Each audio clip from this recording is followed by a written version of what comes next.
Assalamualaikum warahmatullahi wabarakatuh.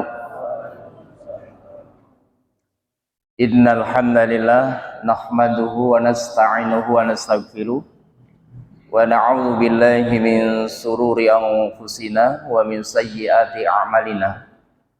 May yahdihillahu fala mudhillalah wa may yudlil fala hadiyalah.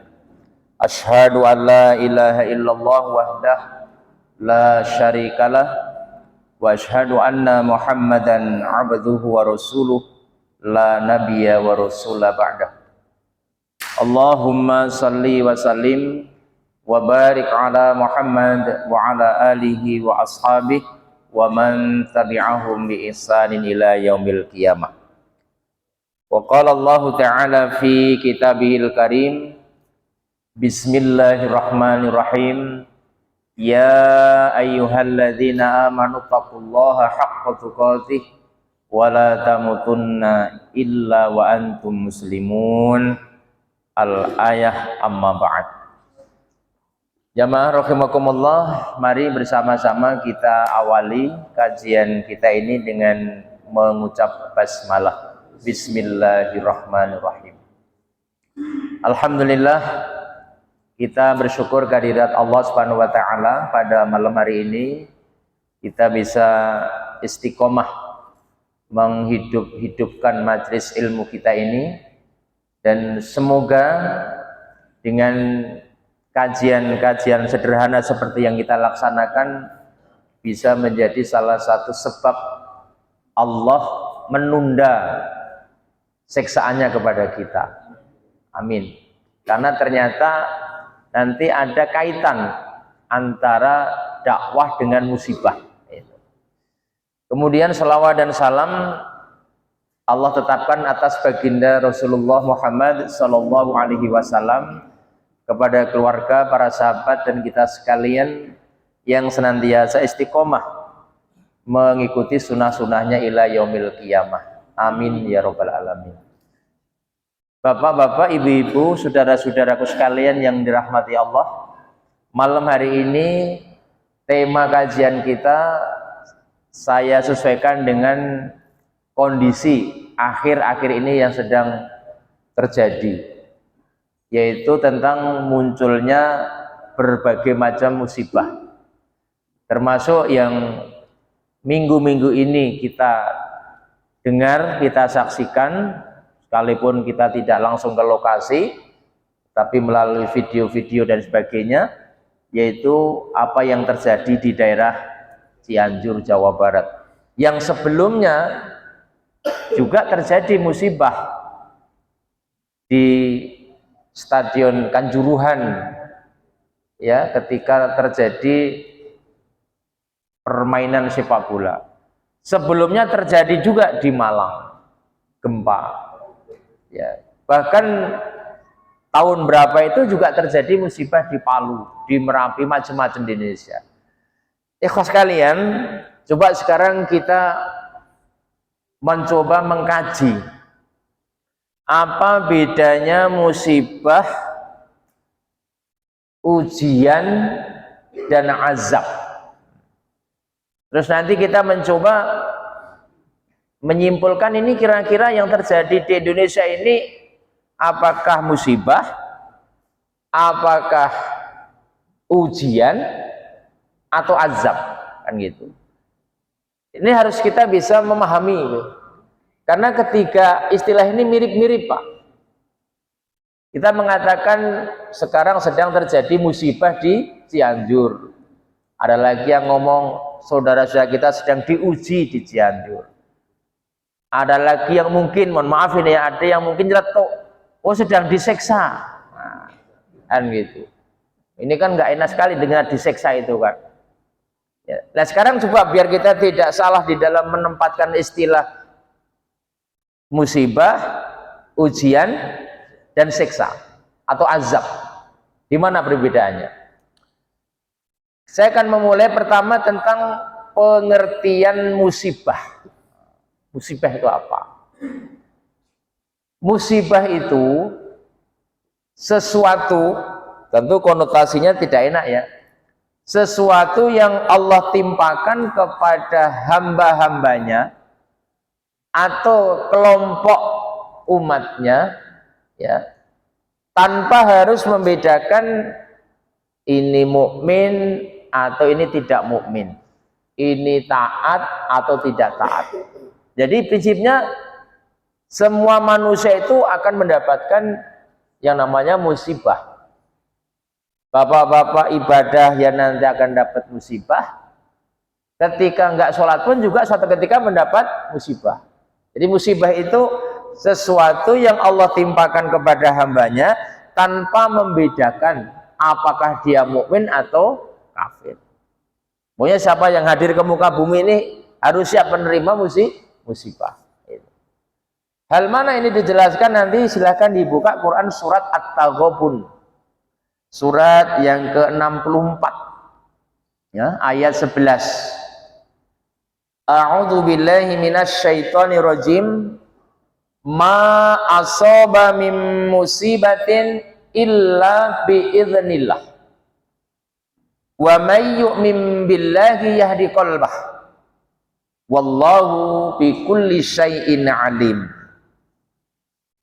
Tidak ada satu musibah pun yang menimpa seseorang kecuali dengan izin Allah. Jadi musibah itu memang Allah ngerti, Pak. Jangankan musibah besar, satu daun yang jatuh di tengah hutan belantara itu Allah mengerti. Jadi saya ulangi, ma asaba min musibatin illa biidznillah. Tidak ada satu musibah pun yang menimpa seseorang kecuali dengan izin Allah. Wa may yu'min billahi yahdi qalbah, dan barang siapa yang beriman kepada Allah, niscaya dia akan memberi petunjuk kepada hatinya. Wallahu bikulli syai'in alim, dan Allah itu Maha mengetahui segala sesuatu. Ataupun ayat 11. Ini dalil tentang musibah. Jadi siapapun dia harus siap menerima ini, Pak. Dalil kedua bicara musibah misalnya dalam Quran surat Asy-Syura di ayat 30. A'udzu billahi minasyaitonir rajim. Wa ma asabakum min musibatin fabima kasabat aydikum wa ya'fu an katsir. Dan apa saja musibah yang menimpa kamu, hei manusia, maka adalah disebabkan oleh perbuatan tanganmu sendiri, dan Allah memaafkan sebagian besar dari kesalahan-kesalahanmu. Ini udah mulai menjurus nih. Kadang-kadang kita sering menyalahkan Allah Subhanahu wa taala, padahal musibah sering kita undang sendiri. Yang ketiga, ayat yang bicara tentang musibah itu nanti silakan dibaca Quran surat 2 yang sudah bapak-bapak apal dari ayat 155 misalnya. Ketika ayat ini memberi informasi kepada kita, a'udzu billahi minasyaitonir rajim, wala nabluwannakum bisyai'im minal khaufi wal ju'i wa naqsim minal amwali wal anfus was samarat wa basri sabirin. Dan sungguh kami akan menguji kalian dengan apa? Dengan sesuatu, bisa berupa ketakutan atau rasa takut, minal khauf wal ju', lapar. Orang macam kita yang ahli ibadah ini pernah kita nggak kelaparan, Pak? Pernah nggak suatu ketika nggak punya yang dimakan? Pernah kan? Orang kafir juga pernah seperti itu. Satu saat kita diambil rasa takut. Orang yang tidak ibadah juga punya rasa takut. Minal ju' wal khauf wa naqsim minal amwal wal anfus, dan kadang-kadang Allah menguji dengan mengurangi hartamu. Orang Islam kebanjiran hartanya hanyut, biasa. Orang kafir hanyut, biasa. Ya. Bahkan dikurangi jiwamu. Orang yang taat ibadah begini, keluarganya meninggal, biasa. Yang tidak pernah ibadah meninggal lumrah. Semuanya kena giliran. Tapi Allah memberikan satu perbedaan, wa basyiri sabirin. Nah, kasih kabar gembira orang-orang yang sabar. Siapa itu? Yaitu orang-orang idza asabatkum musibah qalu inna lillahi wa inna ilaihi raji'un. Bahwa semuanya itu dari Allah dan semua kembali kepada Allah. Biar semeleh gitu Pak kita. Nah, watak seperti ini hanya dimiliki oleh orang yang menjaga sholat dan sabar. Balik ke ayat 153. Ya 153 ya. Ya ayyuhalladzina amanusta'inu bisabri wassalah. Nanti yang membedakan adalah sifat, sikap menerima musibah. Kalau orang-orang seperti bapak-bapak kita ini, insya Allah musibah itu tidak akan membuat kita stres, asal dijaga dengan sabar dan sholat. Kalau orang-orang kafir biasanya dikasih musibah stres.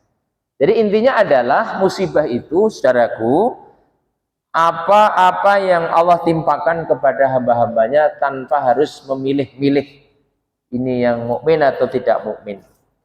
Nah, yang kedua ada namanya ujian. Ujian. Ini juga mirip-mirip musibah. Aduh Pak, saya nggak bisa ke masjid 1 bulan ini, kenapa? Baru kena ujian. Kenapa ujiannya? Kakinya kemasukan paku. Berapa kilo? Nggak sampai sekilo sih, 1 tapi tembus. Nah, itu kira-kira ujian atau musibah itu? Ayo, gimana bedakannya ini musibah atau ujian itu? Gimana? Tergantung yang menerimanya. Ya. Kalau yang kata nerimanya musibah, ya itu musibah. Kalau kata yang ujian, ya ujian. Tapi gini maksud saya Pak. Kalau ujian itu sesuatu yang Allah timpakan kepada hambanya yang beriman, yang taat. Untuk apa? Mengetahui, untuk menguji kualitas keimanannya. Gitu. Jadi kayak Pak Wandi, kita jamaah ini kok tiba-tiba jatuh dari gunung itu misalnya, ketimpah motor gitu. Nah, sepanjang bapak-bapak ini ahli ibadah, itu bukan musibah, itu ujian. Kira-kira kalau hari ini jatuh masih mau ngaji enggak kan gitu. Jadi beda Pak. Kalau musibah sifatnya umum. Tapi kalau ujian itu diperuntukkan bagi orang-orang yang sudah baik, orang-orang yang sudah taat. Lah udah baik kok masih diuji? Ya karena masih ada sih orang kelihatannya iman tapi belum teruji kan. Yuk kita hadirkan ayat-ayatnya. Mana ayat-ayat yang menjelaskan bahwa Allah perlu menguji orang beriman? Buka Quran 29, Quran surat 29, ayat 2 dan 3 yang sering saya baca. A'udzubillahi minasyaitonirrajim. Ahasiban nasu ayyitsraku ayyakulu amanna wa hum la yuftanun. Walaqad fatanna alladhina min qablihim fala ya'lamanna Allahu alladhina shadaqu wa la ya'lamannal kadzibin. Surat Al-Ankabut. Ya. Jadi Allah mengajukan pertanyaan. Ahasiban nasu ayyitsraku ayyakulu amanna wa hum la yuftanun. Apakah manusia akan dibiarkan begitu saja mengatakan kami beriman padahal belum datang kepadanya, pada orang itu ujian seperti yang menimpa orang-orang sebelum kamu. Itu. Ini bicaranya orang-orang yang baik ini Pak, orang yang takwa gitu. Jadi jangan disangka orang-orang dulu itu gak diuji. Kalau kita misalnya generasi sekarang ini, apakah sebelum generasi kita ini orang-orang yang baik diuji? Ya. Nabi, para sahabat itu diuji. Kan sudah baik mereka. Sebelum Rasulullah, nabi-nabi sebelumnya diuji. Tak satu pun nabi-nabi Allah, rasul-rasul Allah yang hadir dihadirkan di muka bumi ini, melainkan bersama itu Allah juga memberi ujian.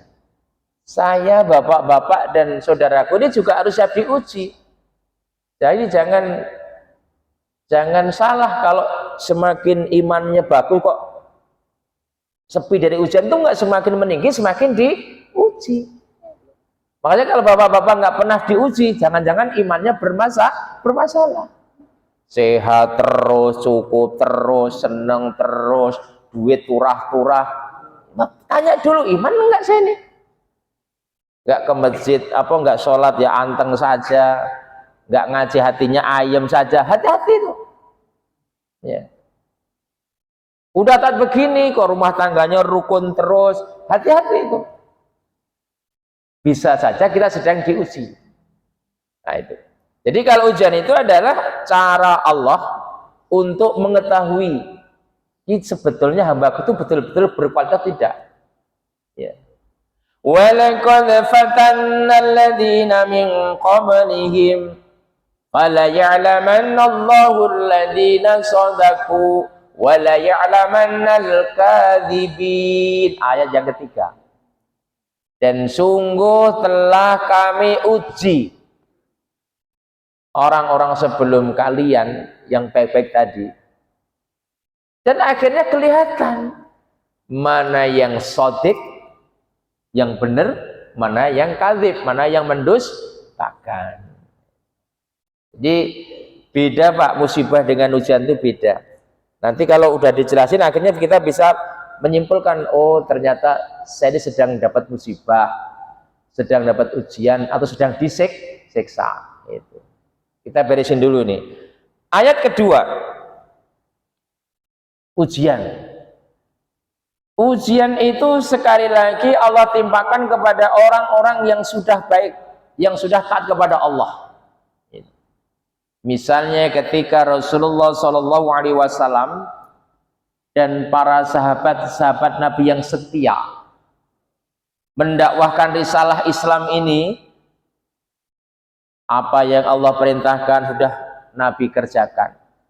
Tapi seiring dengan itu, permusuhan, perlawanan orang-orang kafir juga semakin dahsyat. Sehingga ada kisah Nabi pernah diembargo dengan para sahabat, diisolasi satu tempat, nggak boleh berhubungan dengan kabilah lain, nggak boleh ada yang memasukkan makanan. Dan dalam kasus itu sampai dalam sejarah Nabi, mohon maaf, sampai sempat makan rumput. Ini. Mana ada kita ini makan rumput? Kemarin Pak, kan rumput laut, agar. Beda. Diembargo. Perang, berdarah-darah, itu Nabi. Menawarkan Islam, dikejar-kejar. Pergi ke satu tempat dengan harapan diterima, malah dilempari batu. Ujian Pak. Sampai kemudian Rasulullah SAW mungkin setengah menyerah. Itu ya Allah, ini dalam kasus Isra Mi'raj ini Pak, sebelum Isra Mi'raj, misi dakwah perintah sudah kukerjakan, menyampaikan risalah Islam telah kutunaikan, kira-kira begitu. Tapi kenapa ya Allah ujian terlalu berat? Nah, untuk menghibur itu turunlah Quran surat Al-Baqarah 214 Pak. Nanti boleh Bapak baca itu ayat-ayat pilihan ini untuk menghibur hati, menguatkan jiwa kita ini Pak. Jadi umat akhir zaman ini jangan merasa aman, jangan kemelinti, geleling gitu. Wah, kayak udah calon surga, belum apa-apa kita ini, ya, belum apa-apa. Ya. Nggak usah bikin status, kayaknya sudah aman deh. Oh, jangan. Coba lihat di ayat 14 ini. Ketika Rasulullah SAW mengutarakan jiwanya yang begitu berat menjalankan misi dakwah, Allah turunkan ayat. A'udzubillahi minasyaitonirrajim. Am hasibatum an tadkhulul jannah walamma ya'tikum matsalul ladzina khalau min qablikum massathumul ba'sa'u wa dharra'u wa zulzilu hatta yaqular rasulu walladzina amanu ma'ahu mata nasrullah ala inna nasrullahi qarib. Ayat ini Pak, artinya apa? Apakah kamu mengira, hei Muhammad, akan masuk surga begitu saja? Padahal kamu belum diuji seperti Allah menguji orang-orang terdahulu. Allah pernah menguji Nabi Nuh, menguji Nabi Lot, menguji Nabi Ayub, menguji Nabi Ibrahim, menguji Nabi Musa, Nabi Isa. Ya, apa kamu sangka kamu akan masuk surga begitu saja? Apa kata Allah? Am hasibatum an tadkhulul jannah walamma ya'tikum mathalul ladzina khala min qablikum. Sementara kamu belum diuji seperti orang-orang sebelum kamu. Ya. Termasuk ini ayat untuk kita, Pak. Apa kita ini sudah ahli surga sementara kita belum pernah diuji? Coba kau lihat ayat ini misalnya, kata Allah. Allah kan begini. Mereka itu, hei Muhammad, masadhumul ba'sa. Orang-orang terdahulu itu di dalam mengemban dakwah itu ditimpa kesusahan. Wadharra, kesengsaraan. Wazulzilu, keguncangan jiwa. 3 Pak. Ba'sa, dharra, zilzal, kan goncang ya. Wazulzilu. Saking begitu goncang jiwanya, hatta yaqular rasulu walladzina amanu ma'ahu mata nasrullah. Sampai saking begitu beratnya ujian, ya susah, ya sengsara, jiwanya terintimidasi, sampai mereka itu ngomong sama Allah, curhat, ya Allah, mata nasrullah, kapan pertolongan itu akan kunjung datang? Itu Nabi curhatnya di salah satu kebun ketika bisa lolos dari lemparan anak-anak di Taif, Pak. Nyelinep gitu, kemudian Nabi itu mencucurkan air mata, curhat sama Allah, ya Allah, tugas sudah ku kerjakan tapi kok saya dikuyok-kuyok begini, kira-kira gitu. Kok dikejar-kejar kayak budak begini? Allah menghibur. Kecil itu Mat, belum apa-apa gitu. Jadi kalau Pak Asa Gofar baru ditumbur motor, belum apa-apa Pak, kan masih hidup. Lulanya kan mau pengajian ditumbur motor, belum apa-apa. Ingat ayat ini. Orang-orang dulu sampai hatinya getir, Pak. Guncang jiwanya. Tapi Allah menjawabnya dengan begitu anggun. Ala inna nasrallahi qarib. Ketahuilah, pertolongan Allah itu sangat dekat. Dekat yang mana? Loh, sampean ukur saja. Biasa diutusnya Nabi menjadi Rasul itu di Mekah 13 tahun. Di Madinah 10 tahun. Total cuma 23 tahun. 23 tahun Nabi mendapatkan puncak kejayaan. Lama enggak 23 tahun ini, Pak? Enggak lama. Sebentar. Sebentar 23 itu. Orang bapak-bapak umurnya berapa jenengan? Antum? 39. Lama enggak kira-kira?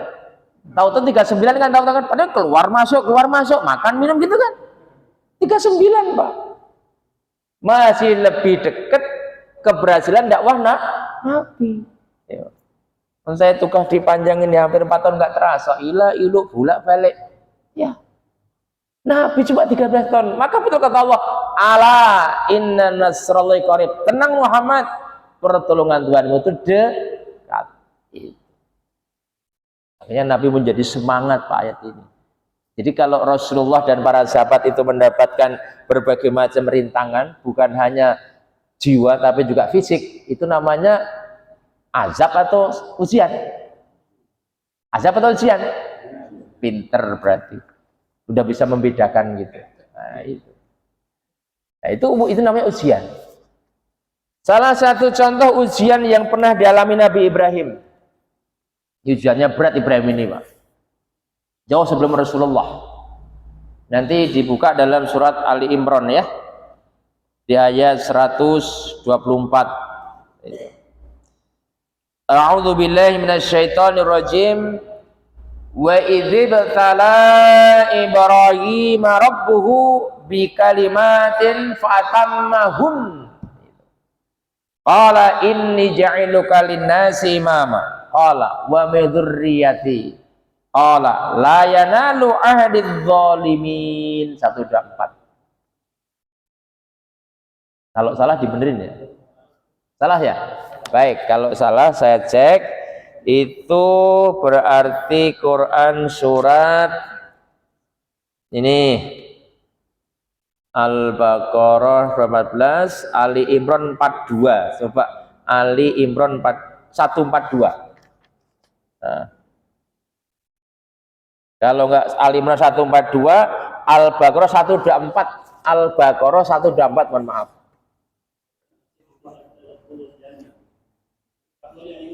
Itu surat apa? Iya, ya, Al-Baqarah. Al-Baqarah 124. Nah, kebalik 42 jadi 24. Al-Baqarah 124. Betul enggak? Wa idzi batala. Betul ya? Baik. Ayat ini Bapak-bapak menjelaskan tentang bagaimana Allah menguji Nabi Ibrahim alaihissalam. Bentuknya apa ujiannya? Wa idzi batala Ibrahim rabbuhu bi kalimatin fatammahun. Qala inni ja'iluka lin-nasi imama. Qala wa min dzurriyyati. Qala la yanalu 'ahdiz zalimin. Ini sebetulnya ayat dialog antara Allah dan Rasul, Pak. Artinya wa idzibala Ibrahim, dan ingatlah ketika Ibrahim diuji. Apa ujiannya Ibrahim? Saya sebutkan di antara ujian Ibrahim alaihissalam. 1, diperintahkannya membangun Ka'bah bersama Ismail. 2, diperintahkannya membersihkan isi Ka'bah dari segala jenis kesyirikan. 3, diperintahkannya menyembelih putra kesayangannya.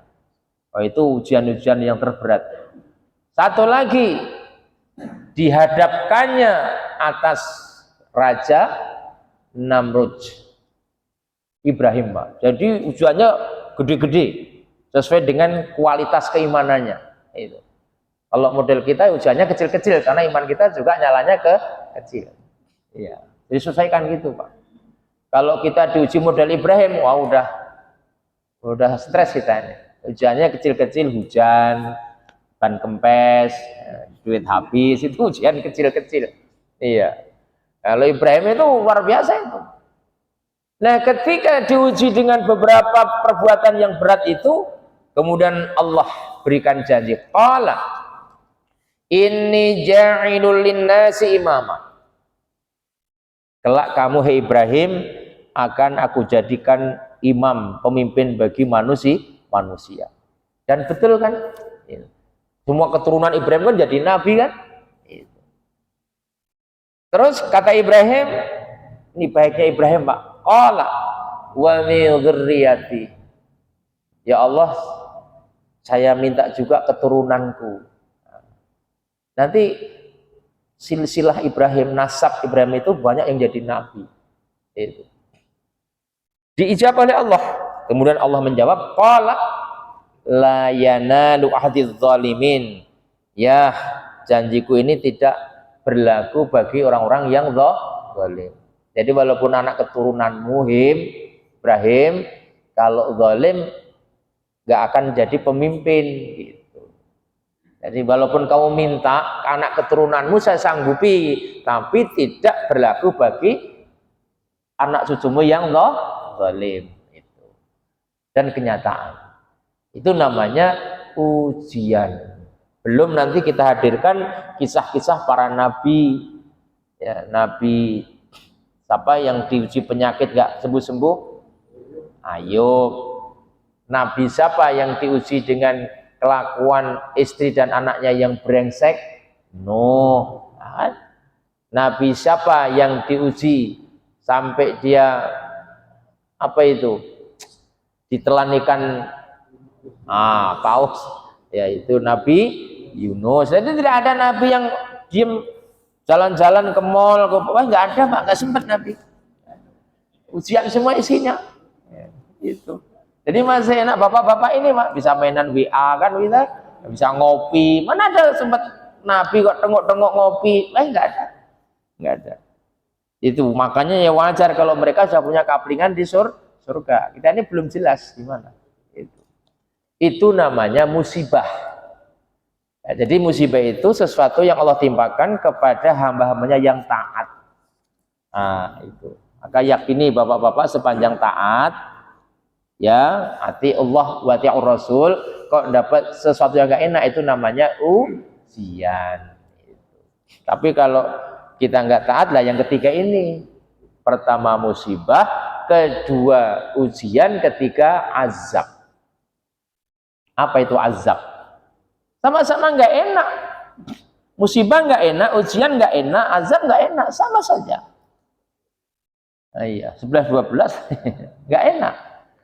Tapi azab itu adalah sesuatu yang ditimpakan Allah kepada seseorang atau suatu negeri.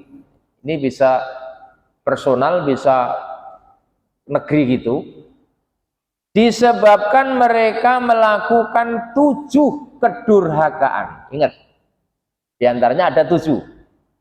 Jadi kalau ada seseorang atau kelompok orang, satu kampung, satu negeri, melakukan diantara 7 hal ini, itu siap-siap mendapatkan musibah. Ya. Ini bukan ujian kalau ini Pak, ini apa namanya? Azab. Mohon maaf, ini azab ini. Yaitu sesuatu yang Allah timpakan kepada kelompok orang atau satu negeri ketika mereka melakukan paling tidak 7 perbuatan. Apa saja? 1.